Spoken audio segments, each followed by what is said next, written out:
বাংলাদেশে প্রতিদিন ঘটে যাওয়া গুরুত্বপূর্ণ ঘটনা ও নানা তথ্য নিয়ে আলোচনা এবং বিশ্লেষণে টিভিএন 24 নিউজ নেটওয়ার্কের নিয়মিত আয়োজন আলোচনায় বাংলাদেশ অনুষ্ঠানে আপনাদের স্বাগত জানাচ্ছি। আমি আশফাক আহমেদ। আজকের অনুষ্ঠানে আমাদের সাথে অতিথি হিসেবে যুক্ত আছেন আব্দুল্লাহ আল মামুন, অধ্যাপক, রাজশাহী বিশ্ববিদ্যালয়, এবং সিনিয়র সাংবাদিক শিহাব সুমন। আপনাদের দুজনকে আমি স্বাগত জানাচ্ছি আলোচনায় বাংলাদেশ অনুষ্ঠানে সময় দেওয়ার জন্য, এবং আপনাদের ধন্যবাদ জানাচ্ছি।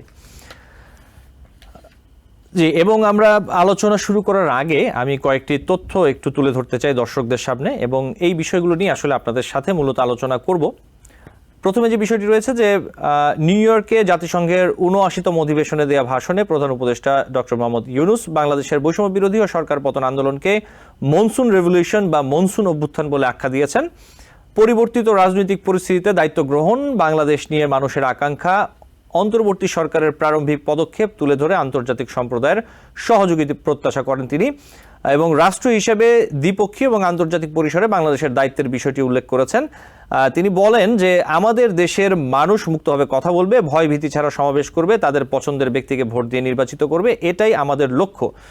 অধ্যাপক ডক্টর ইউনূস এই কথা বলেছেন। এছাড়া ইসরায়েল গাজা ইউক্রেন যুদ্ধের মতো বৈশ্বিক যে সংকটের বিষয়গুলো রয়েছে সেগুলো তার বক্তব্যে উঠে এসেছে, এবং ফিলিস্তিনি নাগরিকের বিরুদ্ধে মানবতা বিরোধী অপরাধ হচ্ছে উল্লেখ করে আহ্বান জানান সম্পূর্ণ যুদ্ধবিরতির। এছাড়া রোহিঙ্গা সংকট, জলবায়ু পরিবর্তন, অভিবাসন, কৃত্রিম বুদ্ধিমত্তার ব্যবহারের ক্ষেত্রে সতর্কতা নিয়েও কথা বলেছেন তিনি। এই ছিল কিছু বিষয় প্রধান উপদেষ্টার জাতিসংঘে ভাষণ নিয়ে। সংশ্লিষ্ট আরেকটি বিষয় সেটি হচ্ছে যে বাংলাদেশের একটি গণমাধ্যমে সংবাদটি প্রকাশ করা হয়েছে। সেই প্রতিবেদনে বলা হয়েছে যে বাংলাদেশে গত জুলাই আগস্টে কোটা সংস্কার ও পরবর্তী সরকার পতন আন্দোলনের সময় যে হতাহত হয়েছে এর পেছনে দায়ীদের বিরুদ্ধে আন্তর্জাতিক অপরাধ আদালত আইসিসিতে মানবতা বিরোধী অপরাধের মামলা করার প্রক্রিয়া সম্পর্কে জানতে চেয়েছেন অন্তর্বর্তী সরকারের প্রধান উপদেষ্টা ডক্টর মোহাম্মদ ইউনূস। তিনি জাতিসংঘ সদর দপ্তরে জাতিসংঘের সাধারণ পরিষদ অধিবেশনের ফাঁকে বৈঠক করেছেন আন্তর্জাতিক অপরাধ আদালতের প্রধান প্রসিকিউটর করিম খান তার সাথে। সেখানে এই বিষয়ে তাদের মধ্যে এই বিষয়ে আলোচনা হয়েছে, এবং ব্রিটেনের মানবাধিকার আইনজ্ঞ করিম খান বলেছেন যে বাংলাদেশ অবশ্যই হেগ ভিত্তিক আইসিসিতে অভিযোগ করতে পারে। আরেকটি তথ্য, প্রয়োজনীয় সংস্কারগুলো অল্প সময়ের মধ্যে সেরে অন্তর্বর্তী সরকার নির্বাচনী সড়কে উঠতে পারবে বলে মনে করছে বিএনপি। এক্ষেত্রে লম্বা সময় দেওয়ার ব্যাপারে আপত্তি রয়েছে তাদের। গত কয়েকদিন বিএনপির যে নীতি নির্ধারণী একাধিক নেতাদের সঙ্গে কথা হয়েছে এমনটাই মনে হয়েছে বলছে একটি বাংলাদেশের গণমাধ্যম, প্রথম আলোর রিপোর্ট এটি। এবং সেখানে বলা হচ্ছে যে ইতোমধ্যে সেনাপ্রধান জেনারেল ওয়াকারুজ্জামান রয়টার্সকে দেওয়া সাক্ষাৎকারে যে 18 মাসের মধ্যে জাতীয় সংসদ নির্বাচন অনুষ্ঠানের সম্ভাবনার কথা বলেছেন। এই সেনাপ্রধানের বক্তব্যকে আসলে সমর্থন করছেন বিএনপির নেতাদের কেউ কেউ। তারা মনে করেন যে সরকার আন্তরিক হলে 18 মাসের মধ্যেই নির্বাচন দেয়া সম্ভব। এবং রাষ্ট্র সংস্কার ও নির্বাচনের জন্য অন্তর্বর্তী সরকারকে সময় দেওয়ার বিষয়ে জামায়াত ইসলামীর আমির শফিকুর রহমান বলেছেন, আমরা আগে থেকেই বলে আসছি অন্তর্বর্তী সরকারকে যৌক্তিক সময় দিতে চাই, সেই যৌক্তিক সময় যখন হবে হাটে হাড়ি ভেঙে দেব, দেরি করব না ইনশাল্লাহ।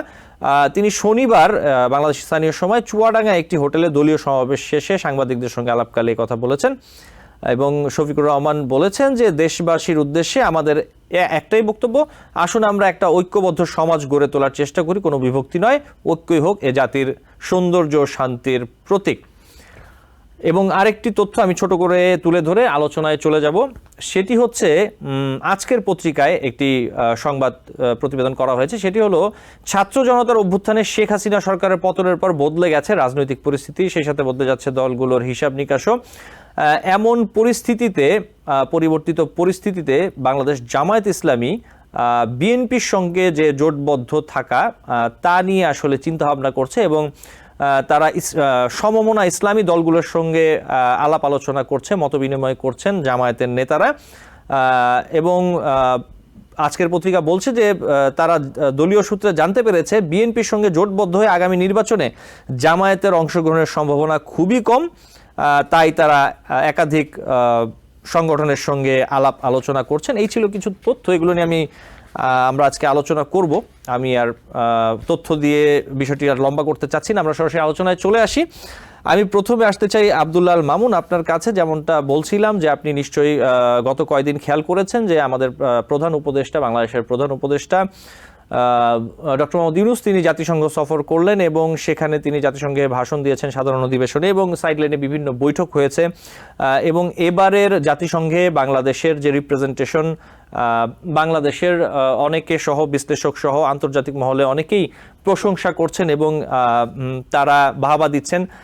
সার্বিকভাবে বাংলাদেশের জন্য এবার প্রধান উপদেষ্টার ডক্টর মোহাম্মদ ইউনূসের যে সফর, আপনার পর্যবেক্ষণ কি? বাংলাদেশ এর থেকে আসলে বাংলাদেশের মুখ কতটা উজ্জ্বল হলে এবং প্রাপ্তির জায়গাটা কতটা? ধন্যবাদ।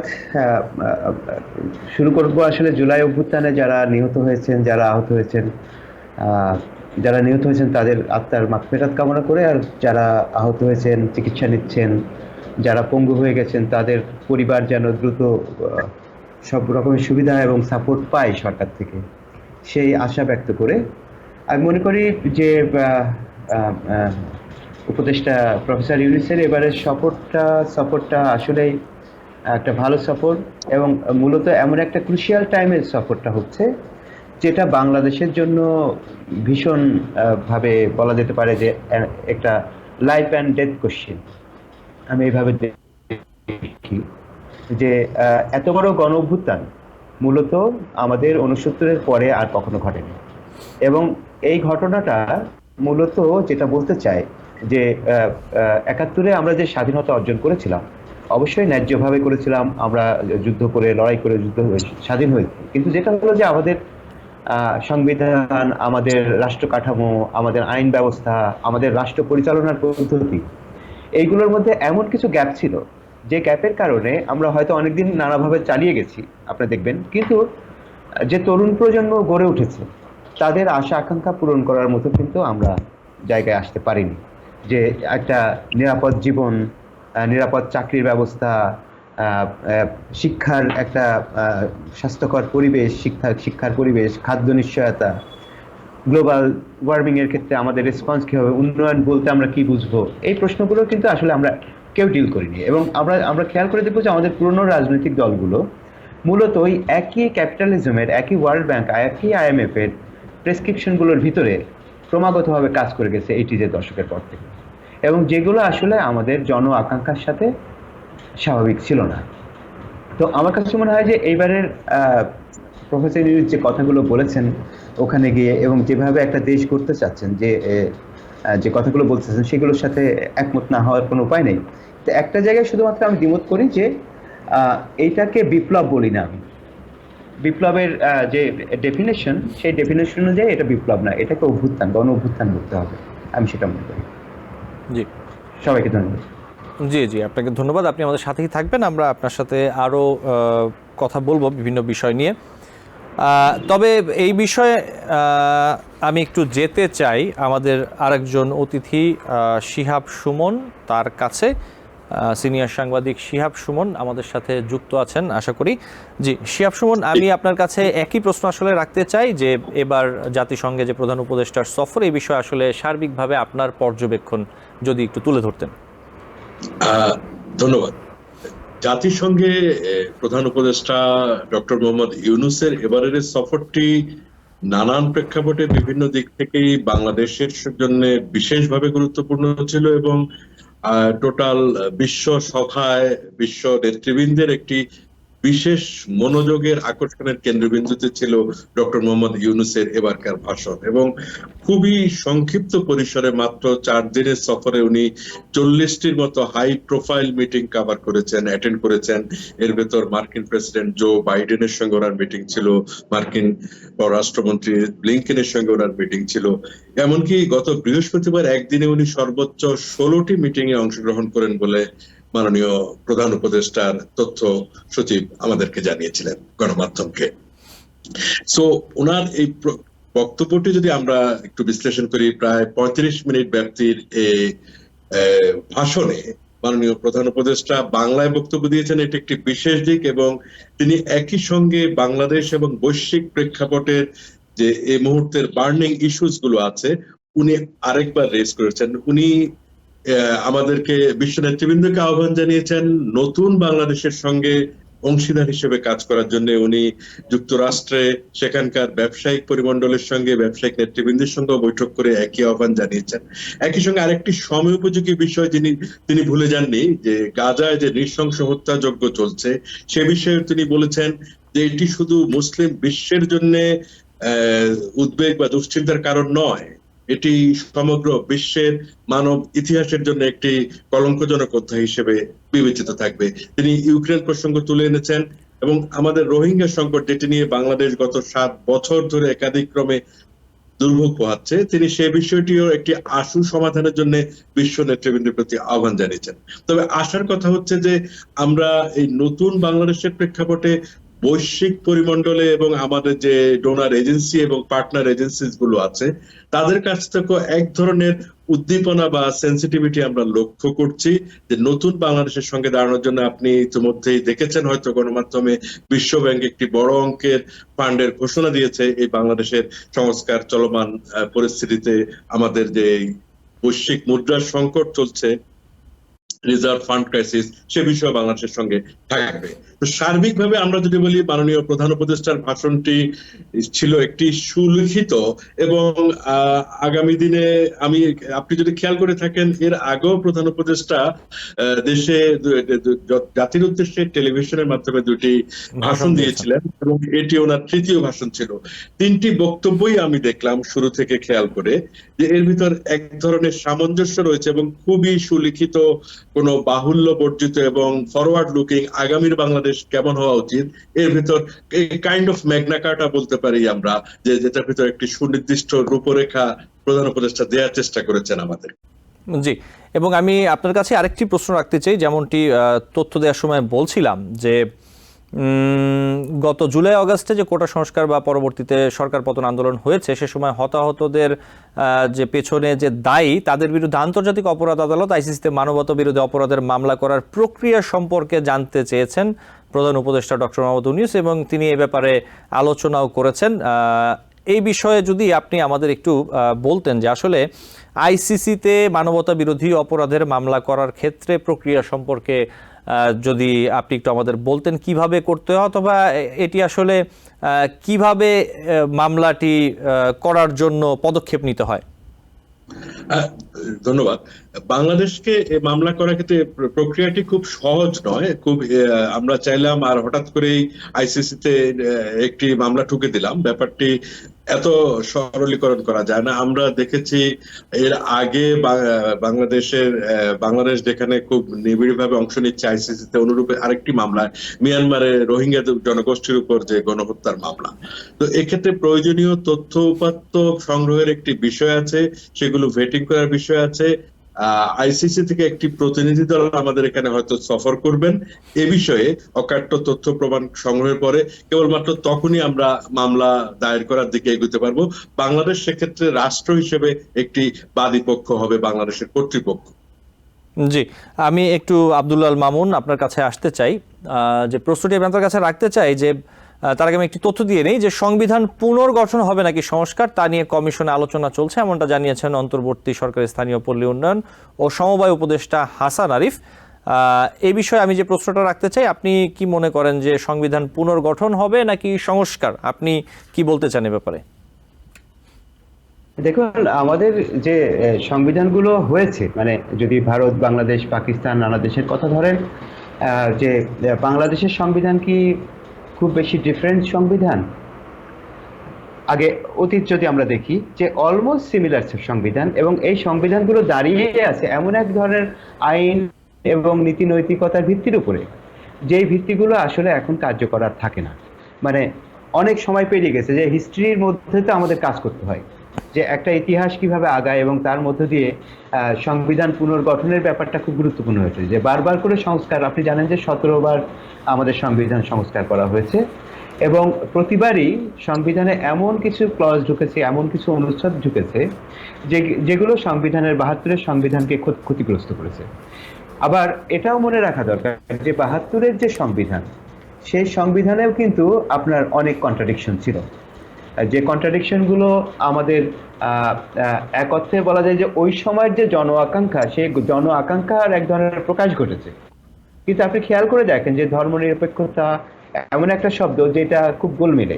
আমাদের এখানে আমরা কিভাবে বুঝি সেটা ডিফাইন করা দরকার, সেটা প্রপারলি আছে কিনা আমি জানি না। কিন্তু আরো দুটো যে বিষয়, যে সমাজতন্ত্র এবং গণতন্ত্র, এই দুটো আসলে এক বিষয় না। এটা তাত্ত্বিকভাবেও এক না, বাস্তবে প্রয়োগের ক্ষেত্রেও এক না, কিন্তু এই দুটোও আছে। এবং পরবর্তী আপনি অনেক ক্লজ দেখবেন যে ক্লজগুলোতে আসলে মানুষের অধিকার দেয়া হয়েছে, আবার কেড়ে নেওয়া হয়েছে। মানে একটা একটা একটা ক্লজে অধিকার দেওয়া হচ্ছে, পরের ক্লজে আবার সেই অধিকারটা কেড়ে নেওয়া হচ্ছে। তো ফলে আমার কোনো জন আকাঙ্ক্ষার যে প্রতিফলন ঘটা দরকার, সে কারণে আসলে সংস্কার করে কতদূর কি হবে আমি জানি না, কিন্তু এটার একটা পুনর্গঠন, রিকনস্ট্রাকশন দরকার। যে আজকের সময়ে দাঁড়িয়ে, এটা অনেক দেশেই উদাহরণ আছে, আমার মনে হয় যে আজকের সময় দাঁড়িয়ে এটা একটা একটা রিকনস্ট্রাকশনের দিকে আমরা যেতে পারি। অবশ্যই ৭২-এর সংবিধানকে ডিনাই করে না, বরং সেখানকার অনেক এলিমেন্ট সংগ্রহ করা এবং আজকের সময়ের উপযোগী করে ভাবা, এবং সেইভাবে একটা রিকনস্ট্রাকশনের দিকে যেতে পারলে আমার ধারণা যে সেটা ভালো হয়। জি এটা জি জি, আপনি বলুন আব্দুল্লাহ আল মামুন, আপনি যেটি বলছিলেন এই বিষয়ে।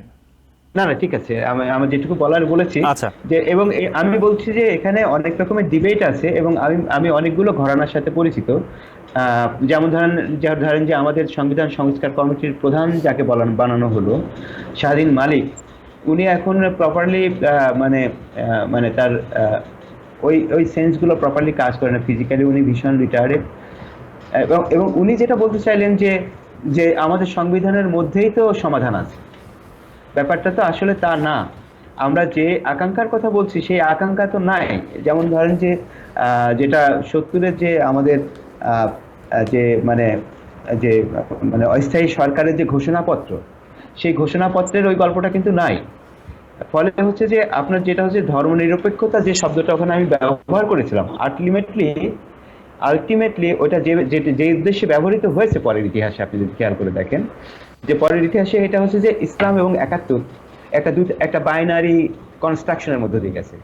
আপনার art, culture, cinema, popular discourse সবখানে, এবং অনেক জাতিসত্তার স্বীকৃতি কিন্তু নাই। আপনি নিজের জাতিকে, বাঙালিকে বলছেন যে সবাইকে বাঙালি হতে হবে, সবাই হচ্ছে নাগরিক হিসেবে বাঙালি হিসেবে পরিচিত হবে। এটা তো ভীষণভাবে অন্য জনগোষ্ঠীর অধিকার লঙ্ঘনের সামিল। এটা যেমন ৭২-এ যেমন বঙ্গবন্ধু বলে ফেলেছিলেন যে মানবেন্দ্র লারমাকে, যে আসেন আমরা সবাই বাঙালি হয়ে যাই, আপনারা সবাই বাঙালি হয়ে যান। ব্যাপারটা তো ভয়ানক একটা প্রস্তাব, এবং এটা কালচারালি অন্যদেরকে মানে অ্যাকোমোডেট করা। যেমন ধরেন যে এখন মোদী সরকার যেভাবে মুসলমানদেরকে ঘর ওয়াপসি করতে চায়, ঘর ওয়াপসি মানে ঘরে আসো, তোমরা আগে হিন্দু ছিলে এখন ঘরে আসো টাইপের ব্যাপার, যে তোমরা যাই হও না কেন এখন সবাই বাঙালি হয়ে যাও। এটা তো লজিক্যাল কথা না। এবং আজকের সংবিধানেও আপনি দেখবেন যে এই সমস্ত জিনিসগুলো আছে। 14তম সংস্করণে বা সংস্কারে বোধহয় এটা আসে, 14th অ্যামেন্ডমেন্টে এই ব্যাপারগুলো আবার নতুন করে কনস্ট্রাকশন। আবার রাষ্ট্রধর্ম, যেমন রাষ্ট্রের ধর্ম ইসলাম, এটা বানিয়ে গেলেন আমাদের জেনারেল এরশাদ। এবং যে রাষ্ট্র তো এমন একটা জিনিস, তার তো কোনো ধর্মটর্মর ব্যাপার থাকার কথা না, তাই না? মানুষ তার ধর্ম পালন করবে, মানুষ ধর্মের ভিতর থেকে অনেক উপাদান সংগ্রহ করবে এবং সেটা ব্যবহার করবে। ইভেন সংবিধানে আমরা আমাদের কনস্টিটিউশনের মধ্যে, কনস্টিটিউশন যখন শপথ গ্রহণ করে তখন ধর্মগ্রন্থ ছুঁয়ে শপথ করবে, সব ঠিক আছে। কিন্তু রাষ্ট্র, যদি আমি বলি যে রাষ্ট্রের একটা ধর্ম আছে, তাহলে কিন্তু সেটা থিওরিটিক্যালি একটা গোলমেলের ব্যাপার হয়ে ওঠে। কারণ রাষ্ট্র ইটসেলফ একটা মেশিনারি, এটা আমরা কিভাবে চালাচ্ছি সেটা ব্যাপার। জি, আব্দুল্লাহ মামুন, ধন্যবাদ। আবারও আসবো আপনার কাছে। আমি একটু শিহাব সুমনের কাছে যেতে চাই। একই বিষয় নিয়ে আসলে আব্দুল্লাহ মামুন বলছিলেন, উনি ওনার মতো করে। আপনি যদি একটু বলতেন যে সংবিধান পুনর্গঠন নাকি সংস্কার, এই বিষয়ে যদি আপনি একটু বলতেন। জি, ধন্যবাদ। আমি একটু মামুন স্যারের সঙ্গে সংযোজন করি।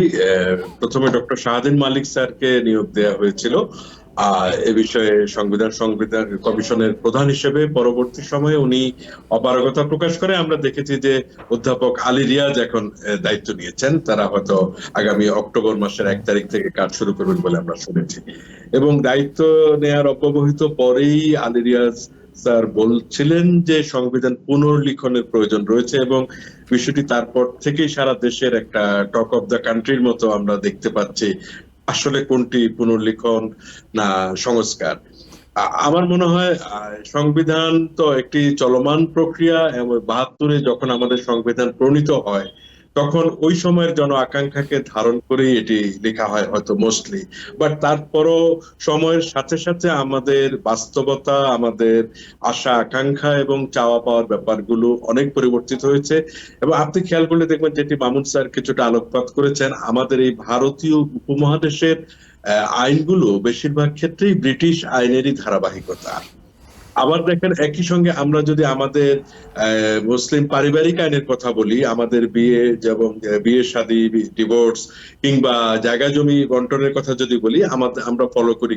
জি জি, শিহাব সুমন, আপনাকে ধন্যবাদ। আমরা একটি ছোট্ট বিরতি নিব। দর্শক, আলোচনায় বাংলাদেশ অনুষ্ঠানে এই মুহূর্তে একটি বিরতি নিচ্ছি। আলোচনায় আমরা আবার ফিরে আসব কিছুক্ষণের মধ্যেই। TBN 24 টেলিভিশন দেখতে আজই কল করুন 7187776556। লগ ইন করুন www.totalcablebd.com। দর্শক, আলোচনায় বাংলাদেশ অনুষ্ঠানে আপনাদের আবারও স্বাগত জানাচ্ছি। আমাদের সাথে আছেন আজকে দুজন অতিথি, আব্দুল্লাহ মামুন, অধ্যাপক, রাজশাহী বিশ্ববিদ্যালয়, এবং শিহাব সুমন, সিনিয়র সাংবাদিক। আপনাদের দুজনকে আবারও স্বাগত জানাচ্ছি অনুষ্ঠানে। আমি একটু শিহাব সুমন আপনার কাছে আসতে চাই একটি তথ্য দিয়ে। সেটি হচ্ছে, খেলাফত মজলিসের মহাসচিব মাওলানা মোহাম্মদ মামুনুল হক বলেছেন, 1971 সালের মহান মুক্তিযুদ্ধে শেখ হাসিনার পরিবারে একজনও শহীদ নেই। শহীদ তো দূরের কথা, তার পরিবারে একজনও মুক্তিযুদ্ধের রণাঙ্গনে যুদ্ধ করেনি, অথচ তারাই হয়ে গেল মুক্তিযুদ্ধের বড় লিডার। এটি তিনি বাংলাদেশ স্থানীয় সময় শনিবার বিকেলে ময়মনসিংহের নান্দাইল উপজেলায় চণ্ডীপাশা সরকারি উচ্চ বিদ্যালয় মাঠে তাদের একটি গণসমাবেশ ছিল, সেখানে তিনি এমন মন্তব্য করেছেন। আমি তথ্যটি তুলে ধরলাম, যে ব্যাপারে আপনার মতামত কি, তিনি যে কথাটি বললেন আসলে, অথবা আপনি বিষয়টি কিভাবে দেখেন? ধন্যবাদ। দেখুন, মাওলানা মামুনুল হক সাহেব আমাদের রিলিজিয়াস প্রিচার হিসেবে ওনার একটি বড় অনুসারী গোষ্ঠী বাংলাদেশে রয়েছেন। তবে ইতিহাসের আলোকে যদি আমরা দেখি, উনি যে মন্তব্যটি করেছেন, বঙ্গবন্ধু নিজে তখন পাকিস্তান কারাগারে অন্তরীণ ছিলেন স্বাধীনতা মুক্তিযুদ্ধের সময়, এবং ওনার অন্তরীণ থাকাটা তো বাংলাদেশের মুক্তিযুদ্ধের সঙ্গে সরাসরি সংশ্লিষ্ট একটি বিষয়। এমন নয় যে উনি শখ করে গিয়ে পাকিস্তানের কারাগারে নিজেকে আত্মগোপনে রেখেছেন। লেফটেন্যান্ট শেখ জামালের কথা আমরা জানি, বঙ্গবন্ধুর পুত্র, তার মুক্তিযুদ্ধে অংশগ্রহণের কথা আমরা জানি, ট্রেনিং গ্রহণের কথা আমরা জানি। সো আমার মনে হয় মাওলানা মামুনুল হক যেটি বলেছেন, হয়তো এর ভেতর অনেকটাই রাজনীতি রয়েছে, বা ওনার কোনো রাজনৈতিক দৃষ্টিভঙ্গি থেকে উনি এটি বলেছেন। জি, আব্দুল্লাহ মামুন, আমি আপনার কাছে একটু ছোট করে যদি জিজ্ঞেস করি, যে বক্তব্যটি তুলে ধরলাম, যে আপনি যদি বলতে চান এই প্রসঙ্গে কিছু। আসলে না, যেটা হলো যে আমাদের যেটা এখানে হচ্ছে যে আমাদের ইতিহাস সবচেয়ে বেশি, যদি বলা যায় যে আমাদের ইতিহাস সবসময় যেটাকে মানে খুবই কুৎসিত ভাষা বলে রেপড হয়েছে, মানে বারবার করে রেপ হয়েছে, এবং এই মানুষগুলো রেপ করেছে।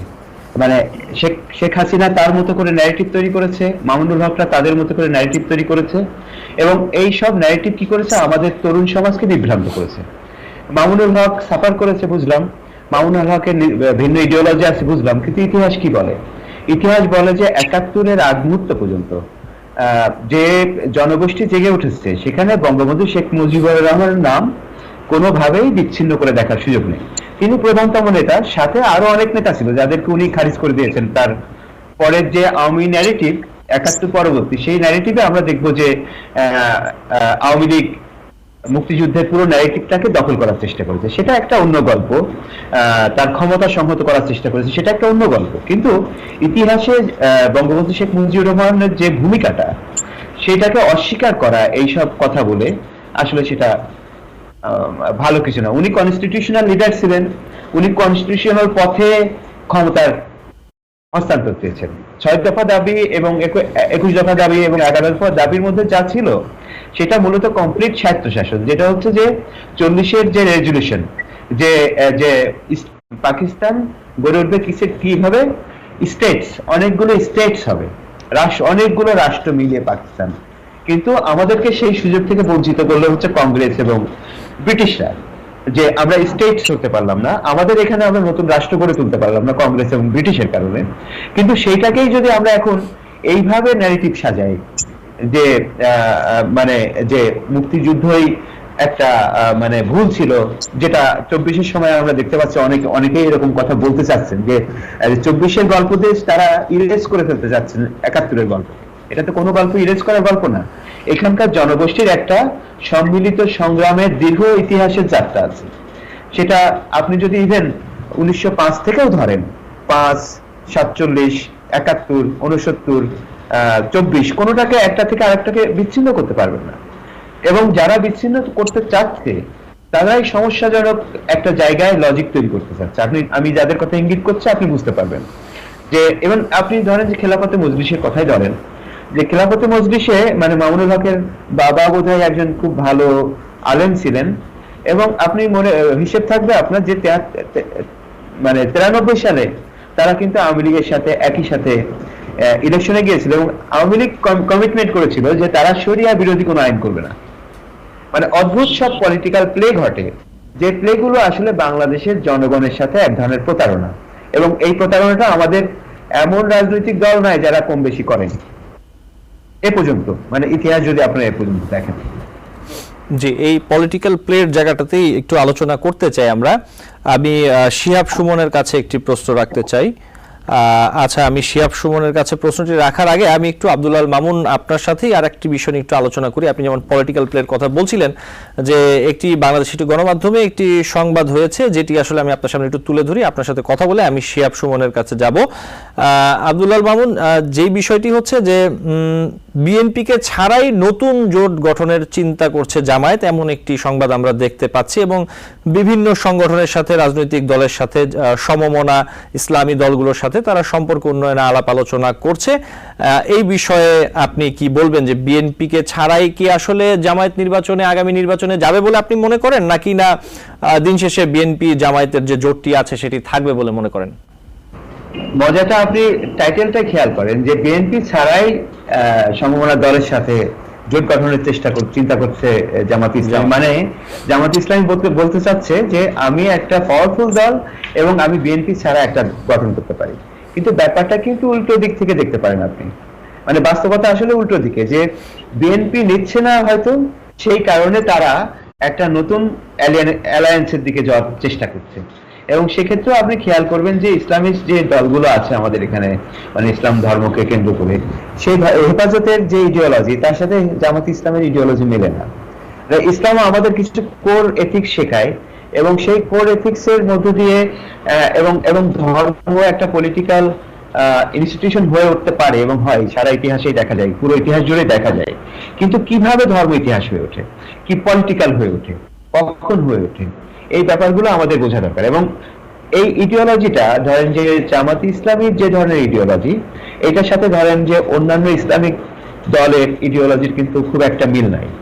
একটা কমন গ্রাউন্ড থাকতে পারে, তার বাইরে খুব একটা মিল নাই। অন্যান্য যেসব পুঁজিবাদী দল আছে, আওয়ামী লীগ বা বিএনপি, জামাত ইসলামের দলও কিন্তু একটা পুঁজিবাদী দল, কিন্তু সে এমন ধরনের প্লে করে যে প্লেতে মনে হয় যে সে একটা ধর্মীয় দল, এবং অন্যান্য ধর্মীয় দলের সাথে এটা মানে পার্থক্য তৈরি করে। জামাত ইসলামী অবশ্যই অ্যালায়েন্সটা করতে পারে, কিংবা তাকে করতেই হবে যদি সে সবগুলো আসনে ক্যান্ডিডেট দিতে চায়, তার একার পক্ষে তো দেওয়া সম্ভব হবে না। এবং আমরা যদি এই রেকর্ডও মাথায় রাখি যে তারা কত দূর পর্যন্ত ভোট পেয়েছে, 8% এবং 12% সর্বোচ্চ, এবং আপনি এটাও মনে রাখবেন যে এই ইলেকশনেও মনে হয় তার বেশি পাওয়ার সম্ভাবনা, ফলে তার অ্যালায়েন্স আসলে ইসলামী দলগুলোর সাথে হবে না। আমি যেটা কিন্তু এই জায়গায় আমি একটা পলিটিক্যাল থিঙ্কার হিসেবে আমি অনুমান করি, প্রশ্ন যোগ করতে চাই আব্দুল আল মামুন, অ্যালায়েন্সটা গড়ে উঠবে আসলে জামাত এবং আওয়ামী লীগের মধ্যে। আচ্ছা আচ্ছা, আপনি বলছেন এবং অন্যান্য দল হয়তো থাকবে সাথে। আচ্ছা, ঠিক আছে, যেটা ইতিহাসও আছে, আপনি খেয়াল করে দেখবেন, ইতিহাসের কিন্তু আছে। কিন্তু জি, আমি আসলে আপনাকে এই প্রশ্নটি করতে যাচ্ছিলাম। ঠিক আছে, আমি আপনাকে এই সংশ্লিষ্ট প্রশ্ন করতে যাচ্ছিলাম। আমি একটু শিহাব সুমনের কাছে যেতে চাই। জনাব শিহাব সুমন, আপনি নিশ্চয়ই শুনছিলেন আব্দুল আল মামুন বলছিলেন যে আমরা একটি গণমাধ্যমে দেখতে পাচ্ছি যে একটি প্রতিবেদন প্রকাশ করা হয়েছে এবং বিভিন্ন তথ্য দেওয়া হয়েছে, যেগুলো আমি আসলে অনুষ্ঠানের শুরুতে কিছু তুলে ধরেছিলাম দর্শকের সামনে, এবং আপনারাও শুনেছেন। বিষয়টা আসলে আমি যদি বলি মোটা দাগে এরকম যে বিএনপিকে ছাড়াই আসলে নতুন জোট গঠনের একরকম চিন্তা ভাবনা জামায়াত হয়তো করছে। এই বিষয়টি নিয়ে আপনি কি বলবেন? ধন্যবাদ। আসলে বিএনপির সঙ্গে আমরা দীর্ঘদিন যাবৎ জামায়াতে ইসলামীর যে জোট দেখেছি, এটি কোনো আদর্শিক জোট ছিল না। এটি মূলত ক্ষমতার রাজনীতি এবং ক্ষমতার রাজনীতির অংশীদার হওয়া, ভাগ বাটোয়ারারই অংশ ছিল এটি। চলমান রাজনৈতিক বাস্তবতা এবং বাংলাদেশের বর্তমান প্রেক্ষাপটে জামায়াতের আমির যেটি বলছেন যে নতুন করে যে বিএনপির সঙ্গে ওনারা থাকছেন না, এই কিছুটা ইঙ্গিত আমরা মামুন স্যারের কথাতে পেয়েছি। হয়তো এমনও হতে পারে যে বিএনপি আগ্রহী নয় আর এই জোটের ধারাবাহিকতা। বিষয়টি আসলে একটি হোলিস্টিক অ্যাপ্রোচে যদি আমরা দেখি, পুরোটাই রাজনীতি।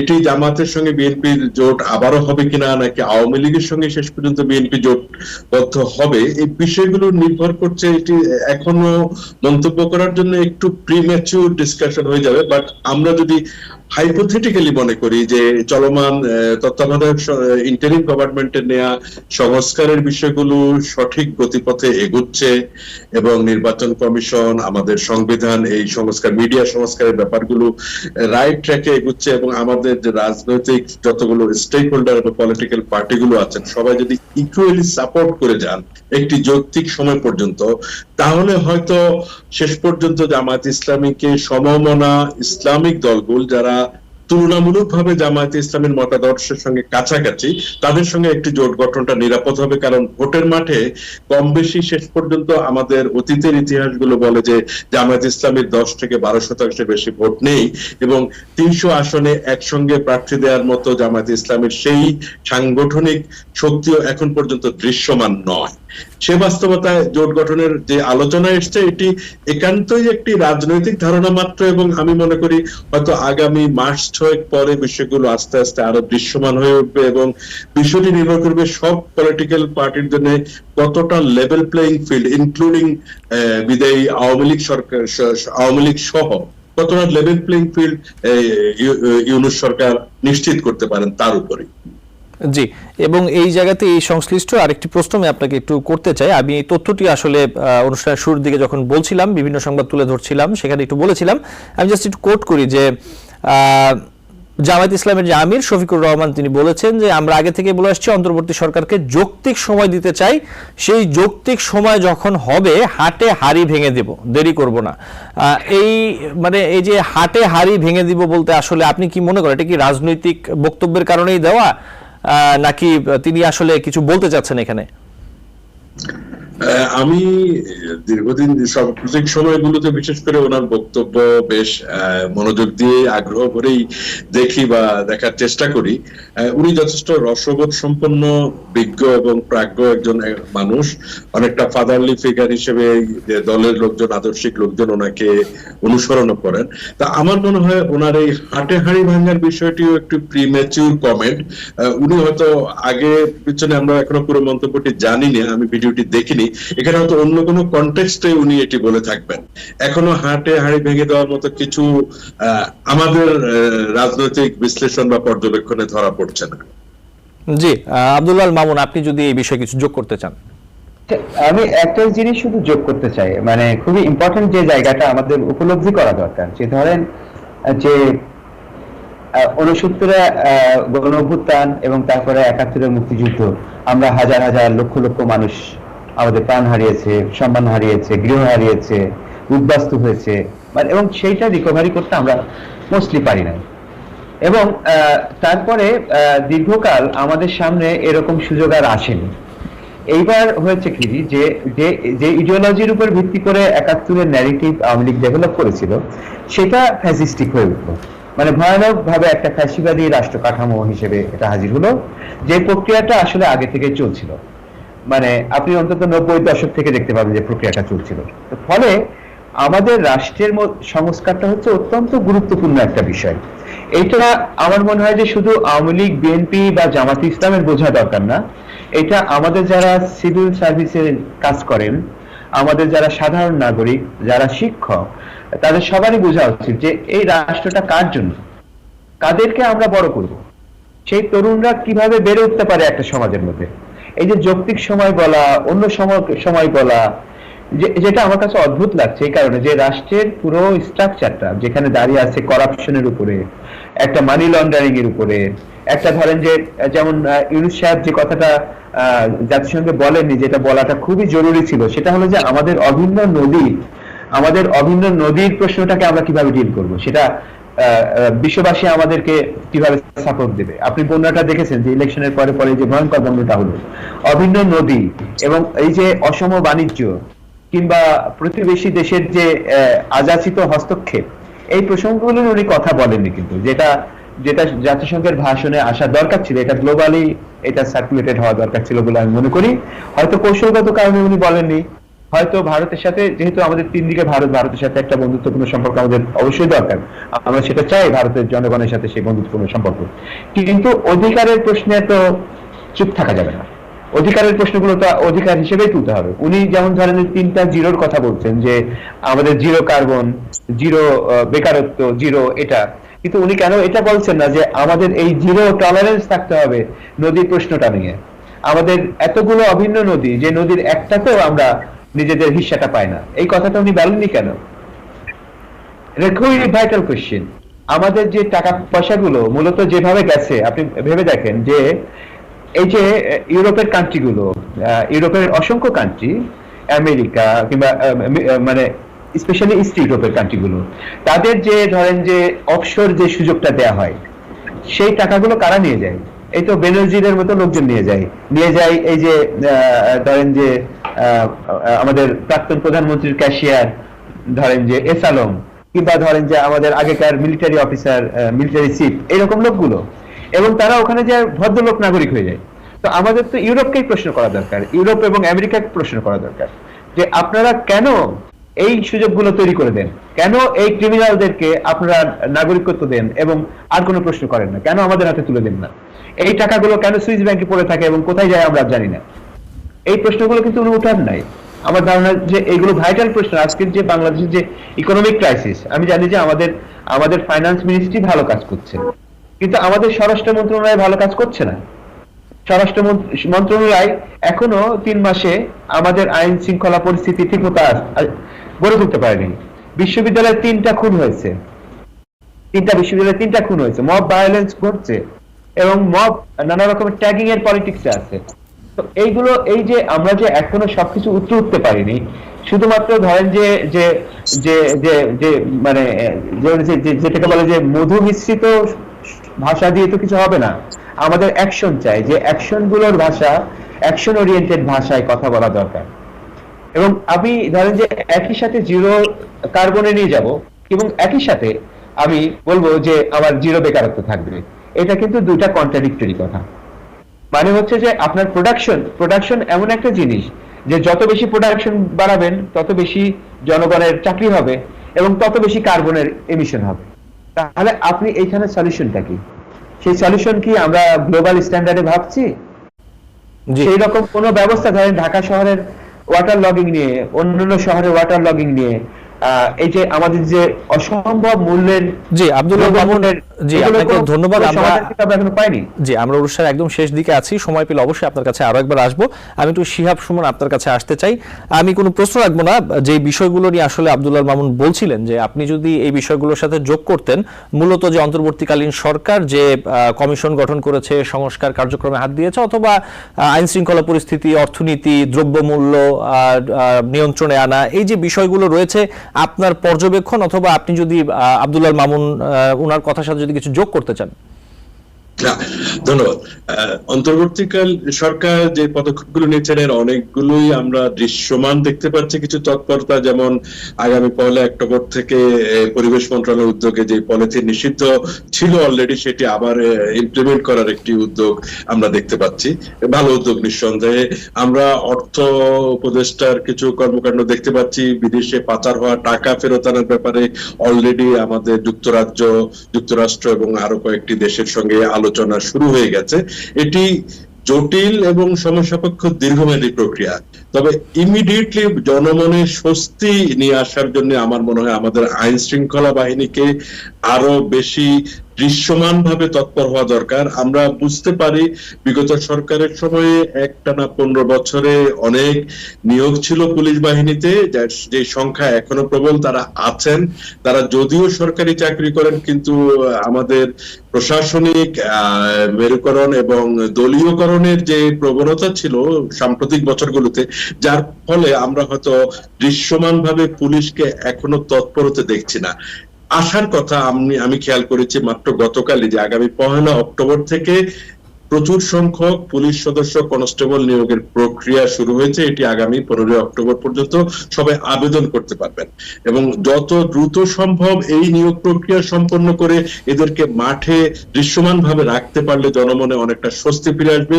ব্যবসা বাণিজ্য সহ মানুষের আইন শৃঙ্খলার পরিস্থিতির উন্নতির অনুভূতিটা দেয়া এখন সবচেয়ে জরুরি। এটি আমাদের টোটাল দেশের অর্থনীতি, ব্যবসা বাণিজ্য, কলকারখানা এবং জনজীবনে স্বস্তি ফিরিয়ে আনবে অচিরেই, যদি এটি করা যায়। জি, শিহাব সুমন, ধন্যবাদ। আব্দুল আল মামুন, শেষ 1 মিনিট আপনি যদি কিছু আপনার মতো করে বলতে চান।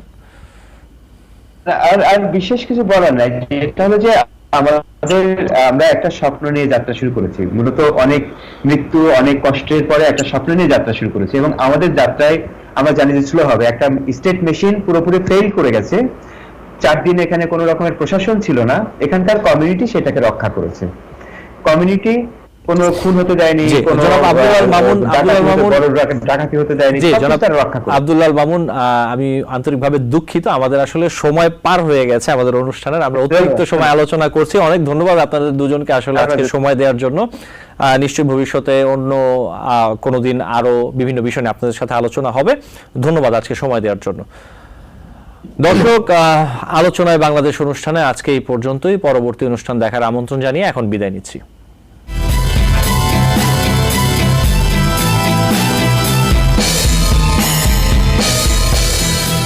টিবিএন 24 টেলিভিশন দেখতে আজই কল করুন 7187776556। লগ ইন করুন www.totalcablebd.com।